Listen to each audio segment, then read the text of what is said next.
The Brazilian balance of trade with Tyneside appeared to have reached record levels, matched only perhaps by the expectations of the fans. His first touch, the way he can touch a ball, knock it about, and he's fast, really fast. If he doesn't score the goals, they'll send him packing. Plenty of goals, I hope. Can't he good like him, say none. But yeah, we're right, like they want to get somebody like, you know, that big name in to take the pressure off him. Inside, even the legendary heroes of St James's Park were totally behind the new signing. Whether Jackie Milburn and Mirandinha can ever be mentioned in the same breath remains to be seen. But recent criticism by Tommy Doherty and Jimmy Greaves of the Brazilian recruit was not welcome. Rubbish. Utter rubbish. In the first place, our lads go across to Italy.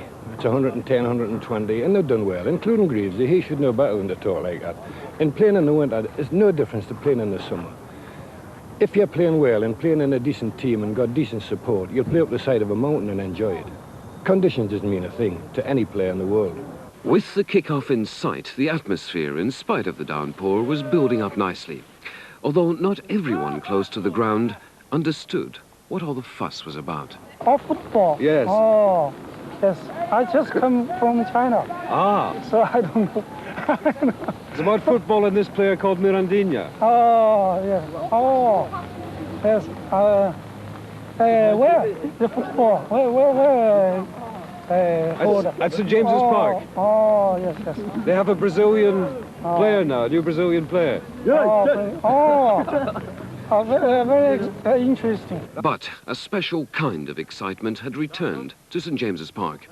Even long-time heroes wished they could turn the clock back. It's nice to see somebody in my whole shirt, you know. There's been some good players in the number 9 shirt, and you still got a bit of an itch in the feet at this time, though, do you? I've got an itch now. I'm standing. I cannot wait for the match to start, quite honestly, Alan.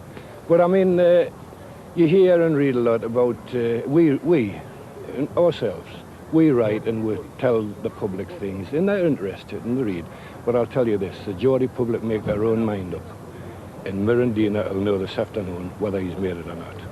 No doubt about that.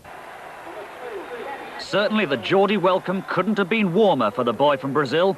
Even the sun had emerged to add to the carnival atmosphere among the all-ticket crowd. They didn't have long to wait for the first glimpse of Mirandinha magic. That lovely turn giving the little man the chance to demonstrate his lightning acceleration, though the final shot was hardly in the Pelé class.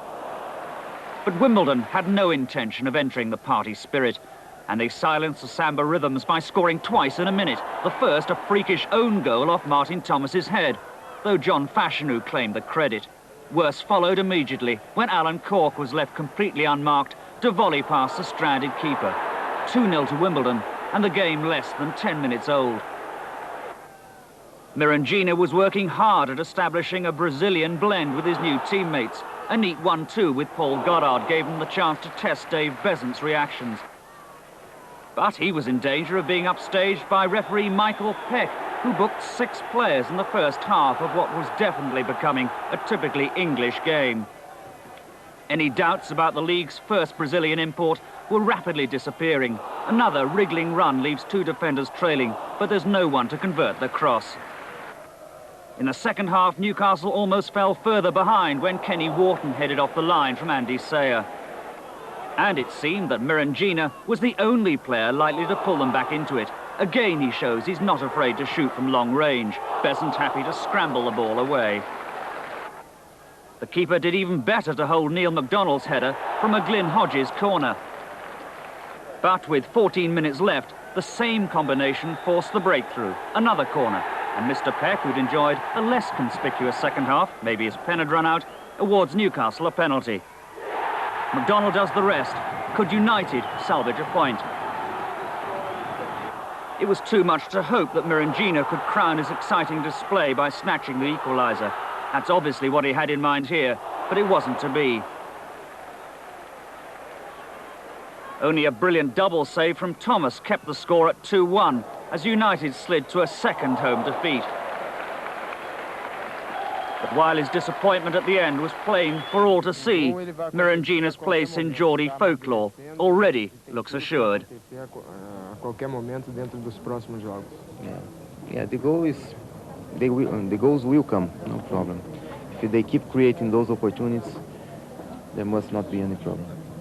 But on yesterday's showing, problems galore for Newcastle manager Willie McFall. He pulled off the transfer scoop of the year by signing Mirandinha, but the fans are clamouring for more new faces to bolster a side short on confidence and quality. Poor Brazilian, some of us, me included, still don't know how to pronounce the lad's name.